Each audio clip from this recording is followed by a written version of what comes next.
À l'instigation du secrétaire d'État américain Anthony Blinken, les discussions sur les élections présidentielles ont repris en Ukraine. Et cela dans le contexte de la fin officielle du quinquennat de Volodymyr Zelensky. Dans un pays où les élections présidentielles auraient dû se tenir ce printemps, l'annulation de celles-ci sous prétexte de loi martiale a suscité une vive controverse. Volodymyr Zelensky lui-même évoque des machinations de la part de ses ennemis et des tentatives pour bouleverser la situation. La question de la légitimité du président est ainsi remise en cause, mais le ministre de la Justice, Denis Maliuszka, a mis en garde contre une remise en question officielle et publique, qualifiant une telle démarche de grave erreur.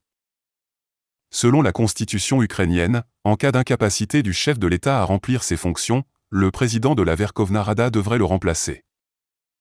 Parmi les concurrents potentiels de Zelensky, on trouve l'ancien président Petro Poroshenko, qui s'est déclaré prêt à participer aux élections en avril dernier. Les médias locaux spéculent également sur la possible candidature du commandant en chef des forces armées ukrainiennes, Valery Zaluzny, en tant que leader national. Cependant, la décision prise par Bankova, le palais présidentiel, a été de licencier le général populaire et de l'écarter officiellement en le nommant ambassadeur en Grande-Bretagne. Il est indéniable que Zelensky a des raisons de s'inquiéter, car selon les sociologues ukrainiens du groupe Rating, seuls 22% des Ukrainiens approuvent ses actions, contre 74% il y a 2 ans.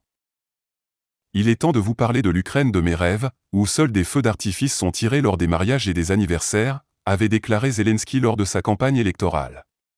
Cette promesse a suscité l'adhésion des électeurs, fatigués des difficultés de la vie quotidienne depuis les événements du Maïdan. Au second tour des élections présidentielles, Zelensky Goloborodko a remporté une victoire écrasante avec 73,23% des voix. Cependant, la déception s'est rapidement installée. Zelensky a rapidement cessé de s'exprimer en russe, suscitant des réactions mitigées dans la société ukrainienne. Il est également apparu que son équipe était petite et peu expérimentée, ce qui l'a conduit à s'appuyer sur le personnel du gouvernement précédent. En conséquence, la lutte contre la corruption s'est limitée à des paroles, aucun haut responsable corrompu n'ayant été sanctionné par les tribunaux.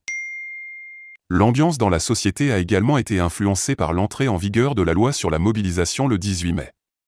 Cette loi a suscité des inquiétudes parmi la population, car elle permet la mobilisation obligatoire et forcée des citoyens.